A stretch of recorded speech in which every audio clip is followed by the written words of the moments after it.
Good afternoon, everybody, and welcome to the Booth Western Art Museum to our January Art for Lunch, bright and early in the month.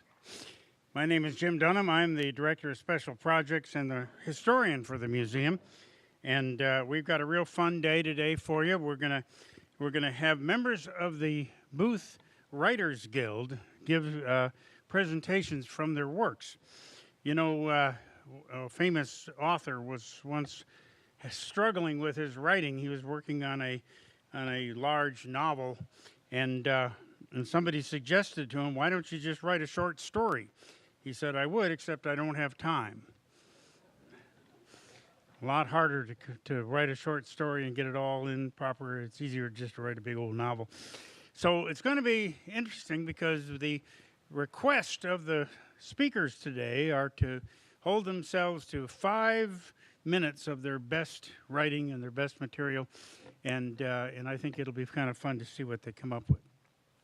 We have a number of guilds at the Booth Museum, and we have some outstanding artists. We have the Booth Artists Guild, BAG, is definitely gotten better and better over the years since it started, to the place where we have some very, very professional artists doing artwork in various types of medias.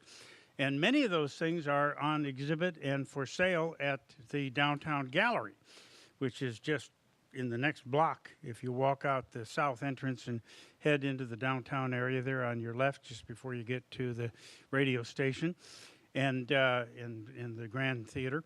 And some of the finest artwork being done in the southeastern part of the United States are being done by members of the Booth Guild.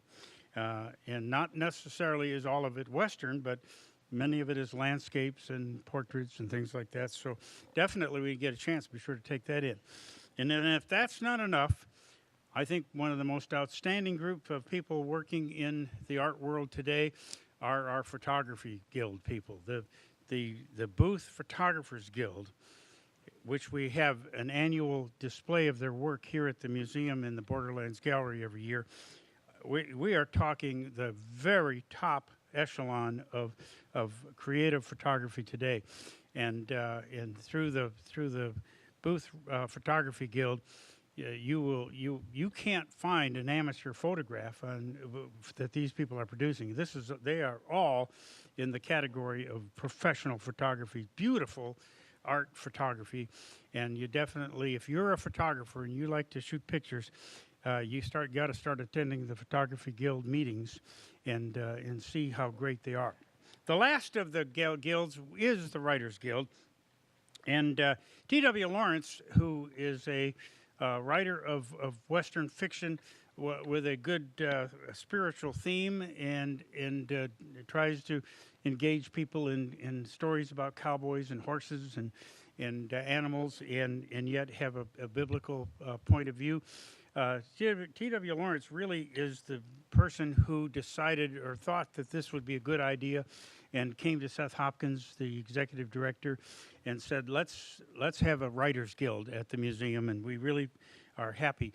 It's our smallest guild so far as numbers, but that we'd love to see anybody who is a writer, if you're interested in that type of thing, be sure to talk to TW or myself or somebody after we're done here, because I'm the liaison between the museum and with that group.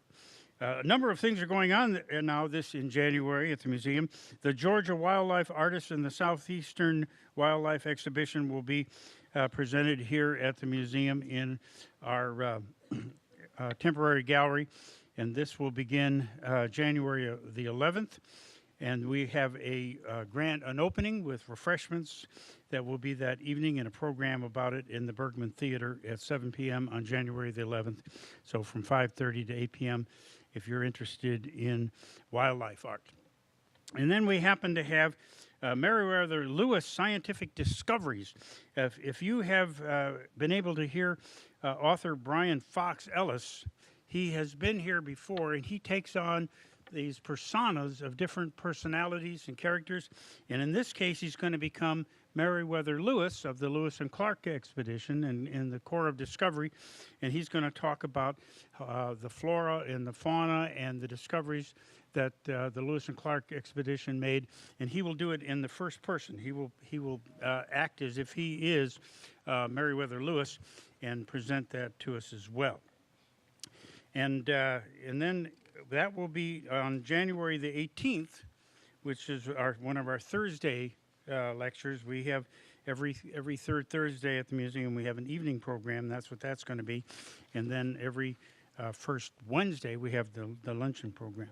Laura Wilson, that day on Saturday, January the 20th at 5 p.m., joined Mrs. Wilson as she leads a gallery walk discussing her works and how her exhibition became a reality. And at 7 p.m., she'll discuss her love of the West as a photographer. So a photography exhibition of Laura Wilson's work will be beginning on the 20th of January. And then on the 26th of January at 7 p.m., we have a Western music concert, Cowboy to Klein, the music of the West. And this will be a special music of cowboy music, Western music, and classic country, and the hits of Patsy Cline. The duo is of Forever Young features Dale Young on bass and vocals, and Kip Callahan Young as a singer. Kip has been here before at the museum. She's an outstanding performer and singer, and so we hope that you will take part and come and join us for that. And then if that's not enough, we have one more event that's on Saturday, the 27th of January. This is the last Saturday of the month. Starting at 10 o'clock in the morning, there are going to be 4 lectures, and there'll be a break for lunch, be over by 3 o'clock. And this is a joint effort between the Booth Western Art Museum, of which, of course, I'm part of, and the Wild West History Association, of which I'm currently the president of. We publish a quarterly journal of Western historical stuff. Our stuff is all not fiction, but it's all based on historical events.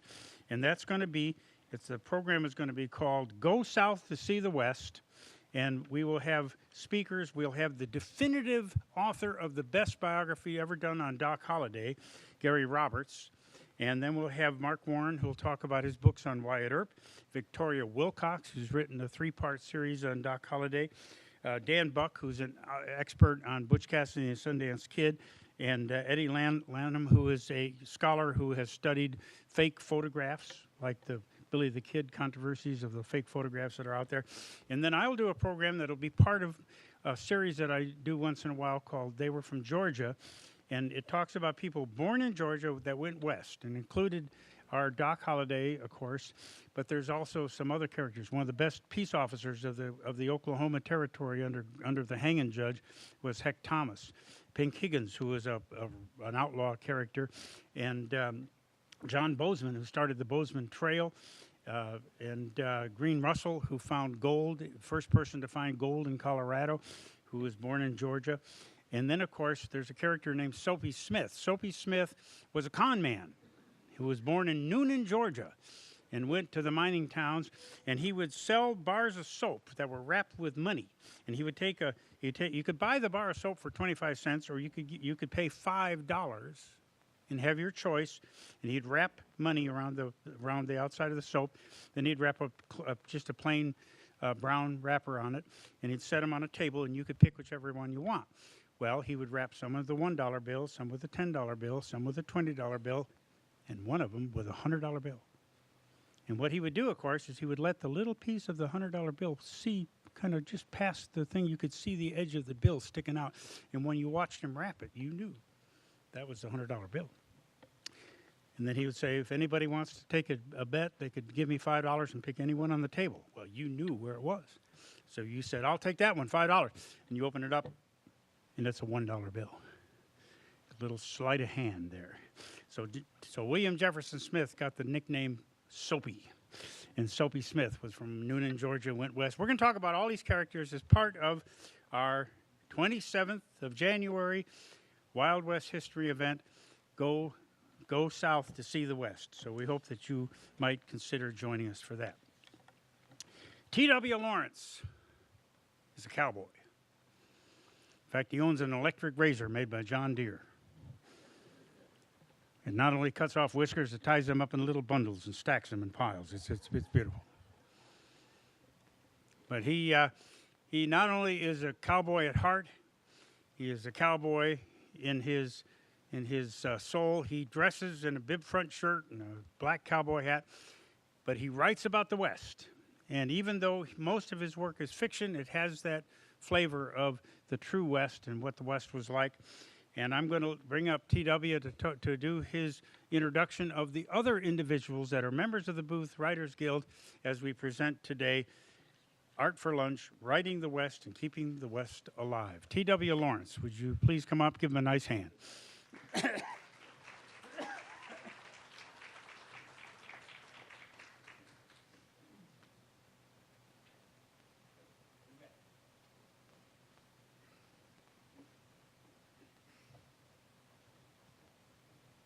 On behalf of the Booth Writers Guild, I'd like to say good afternoon to everybody who came to listen to us read our best 5 minutes.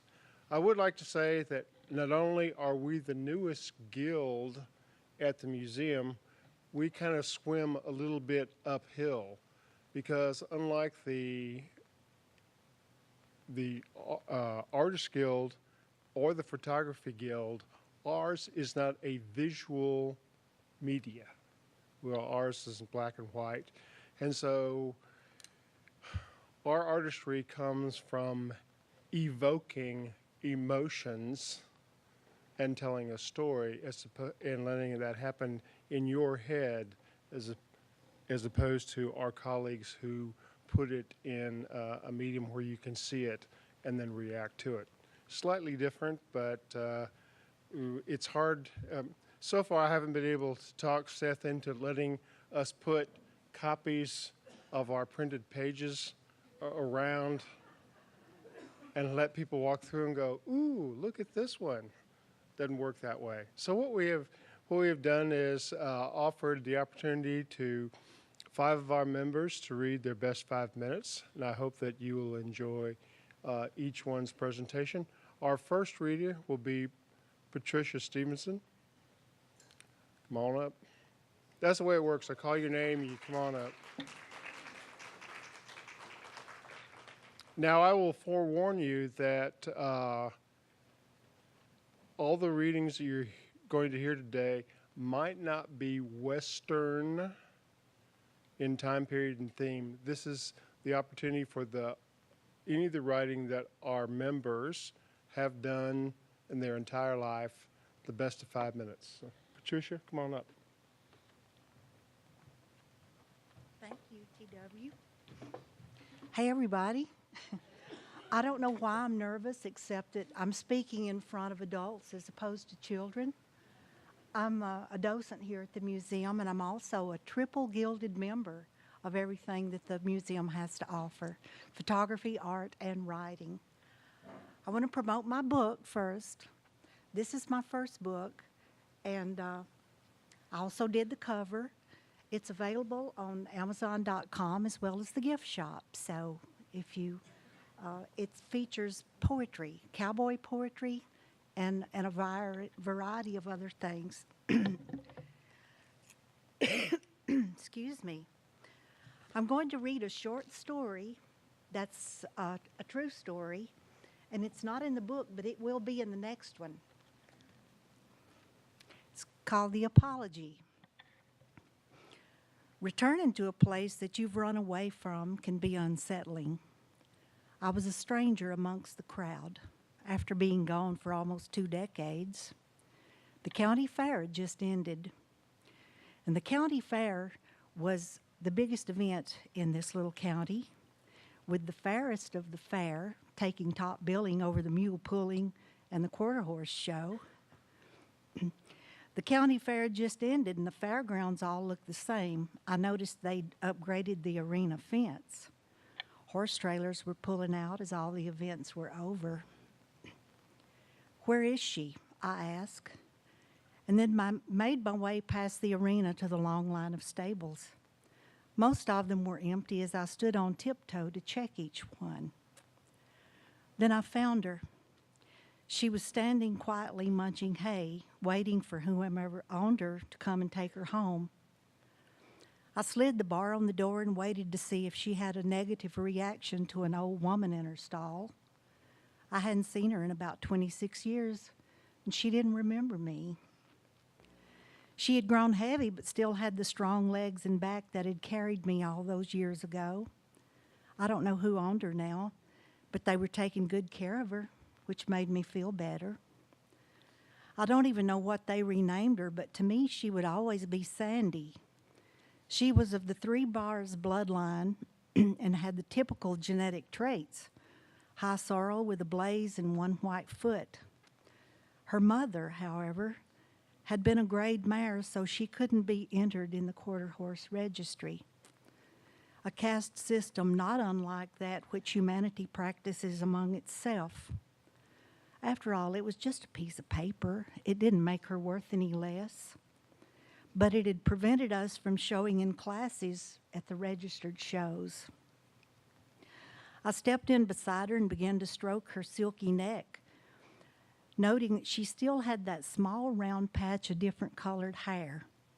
I would have recognized her by that alone, but I knew her face in my heart. Her muzzle was wrinkled, but then so was mine. If horses turn gray with age, we'd have that in common. I suppose I had no outstanding features for her to recognize. She mostly seemed oblivious to me. I started talking to her much as you would any old friend, asking her did she remember this event or that. Years ago, she would have greeted me with a nicker, eager for attention. Now she was quiet, settled in her age as one who has been there and done all that.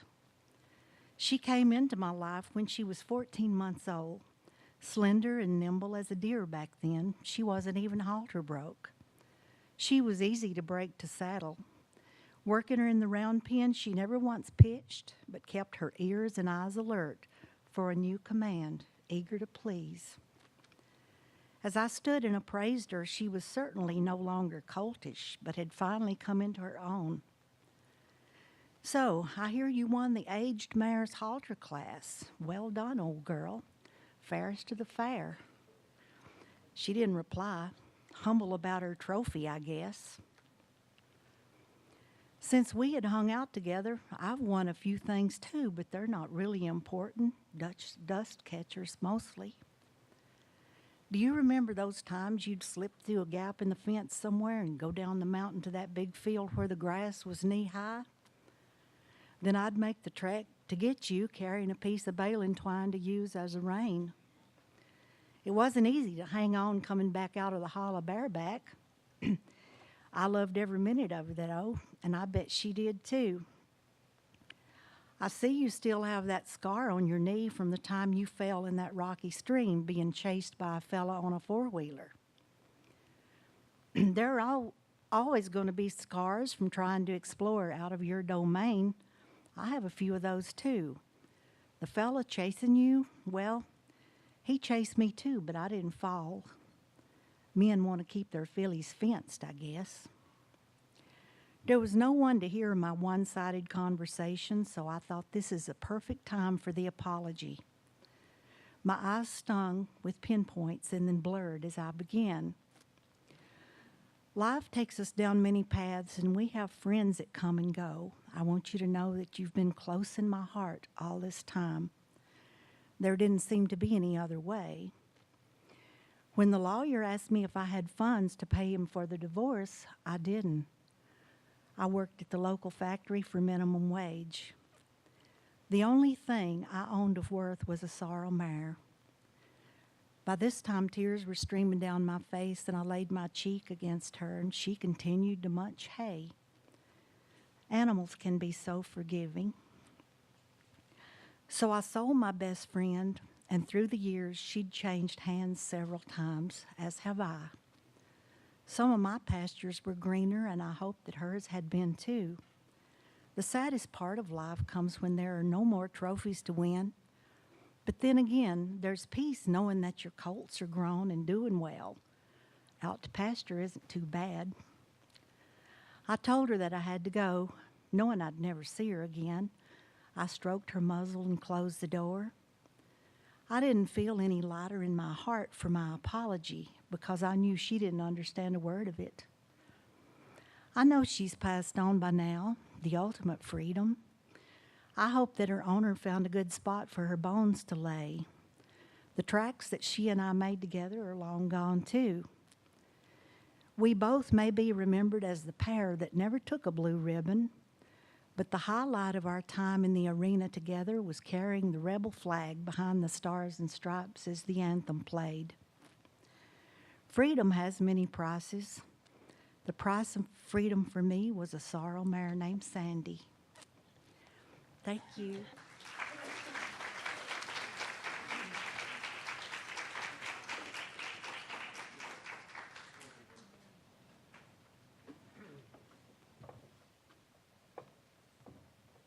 Our next reader is one of the Booth Writers Guild's newest members, Dr. David Moss, who's going to read some of his family history.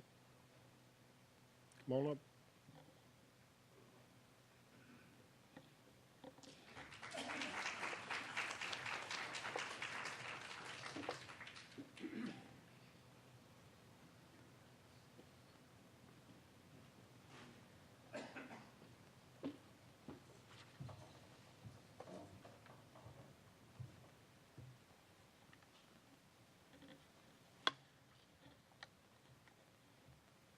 By way of introduction, can you all hear me? Turn the mic up. Okay. My great-great-grandfather in 1871 took a bullet out of Jesse James, and as a result, he was run out of the state of Missouri and spent the rest of his medical career in Iowa. This is a story about his life, but it begins with a particular incident that in the prologue. So I'm going to read you a few pages from that prologue of this book, Hunt Them Down. The title is Jesse James and Doc Stevens, June 3rd, 1871. A recurring dream cursed Jesse's sleep with an eerie chill. In it, a Union sergeant loomed over him and shouted, "Where's Frank James?" It was always the same. Jesse started to say that he didn't know, but the words got stuck in his throat. All he saw was a blue coat with brass buttons and gold stripes. A huge open palm struck him across the face with such force that his head snapped sideways, making his teeth rattle like marbles in a tin can. Behind his pupils, lights exploded in yellow, red, and orange, and he felt himself falling. He desperately wanted to run, but the soldier behind him grabbed him by the hair and yanked him to his feet for another blow. A voice to his left hissed, "Where's your rebel brother?" A voice to his right snarled, "Scramble his brains, Sarge." A huge fist swung through the air and hit Jesse directly in the center of his forehead. 2 streams of blood burst from his nostrils, and he blacked out. He had never been kicked in the head by a mule, but he was sure that this was close to that. The dream recalled a day he wished he could forget. It was May 3rd, 1863. Jesse James was 15 years old, a farm boy who weighed a little more than 150 pounds and had not yet fired a revolver. The sergeant was at least a foot taller and 50 pounds heavier. He led 4 other enlisted men, and when they saw Jesse working in the field, they charged him like he was a well-armed detachment of Confederate troops. A war was going on that he did not fully understand, except that his brother rode with William Quantrell. When the Union troops arrived at his home, Jesse truly had no idea where Frank was. Even if he had, in the face of cold hatred, he was speechless and then unconscious. After the sergeant struck him, he fell face forward a few feet behind the wooden plow. As bad as that had been, he'd gotten off easy. The Missouri frontier was not a forgiving place. Jesse's mind fixed on the moment he regained consciousness from the sergeant's blow. He was lying where he had fallen, right behind the plow he would never pick up again. His first thought was for his mother, and by instinct he ran toward home. His vision was blurred, and his eyes fluttered as if they had sand in them. When they cleared, he could see his mother kneeling underneath the oak tree in front of their house. She was untying something. It was his stepfather with a rope around his neck. The sergeant who had struck him also hung his stepfather, Dr. Samuel, twice. Both times he released the old man at the point of death. What happens in death from then on, Jesse thought of as heaven. His natural father was dead, and now he might lose his stepfather. Staring at his dying stepfather, Jesse felt a pain such as he'd never felt in his entire young life. Jesse's mother, Zerelda, sent her former slave, Enoch, to get their neighbor, Dr. Thomas Stevens. That afternoon, Doc Stevens and his wife, Margaret Jane, headed over to the James farm with a carriage full of staples, fresh food, and other supplies. Margaret Jane rode with Enoch in Doc's new Studebaker carriage as he cantered alongside on his Appaloosa. As they approached Jesse's house, nothing seemed out of the ordinary, but Doc could sense injury all around him. Injury was connected to assault, sickness to internal breakdown. Even as at a distance, Doc could sense the anguish that surrounded this simple wooden home. Jesse came out to meet him. The boy was pale, agitated, and seemingly confused. His eyes fluttered uncontrollably. For Jesse, the image of his mother and stepfather cast a picture of the Union soldier as a mortal enemy to be killed as quickly as possible. There was no room for negotiation, no place for pity. It didn't matter how many Yankees there might be. He was bent on killing all of them if he could. Even when the war was over, his private war with the blue uniform continued. To kill anyone who wore a blue uniform, armed or unarmed, was not a murder. For Jesse, it was a solemn duty and obligation. During the war, Jesse's bloodlust engulfed his soul. He rearranged the story of his attack in his mind, with murder filling the gap. Each time he shot down a Union soldier, he felt a release that his senses were left razor sharp. His memory flashes, he imagined the sergeant cocking back that huge fist. For a millisecond, he saw only the front of the blue coat and brass buttons.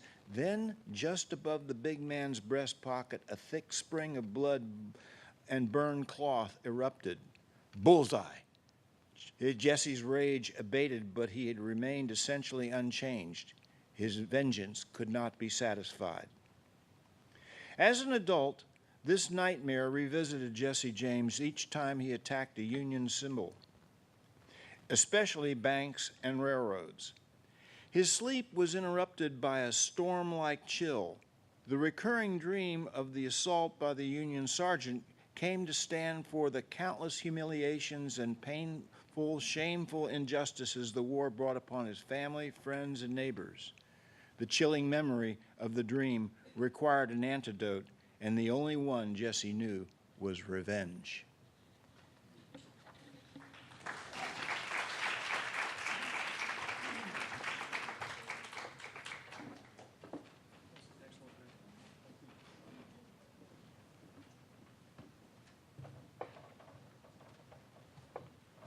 That was an excerpt from David's yet-to-be-published novel, but soon-to-be-published novel.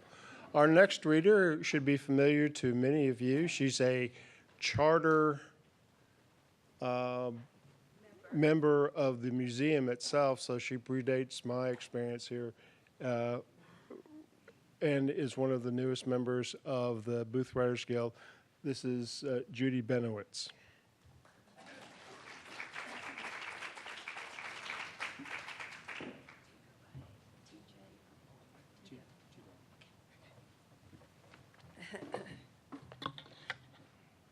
Thank you, TW.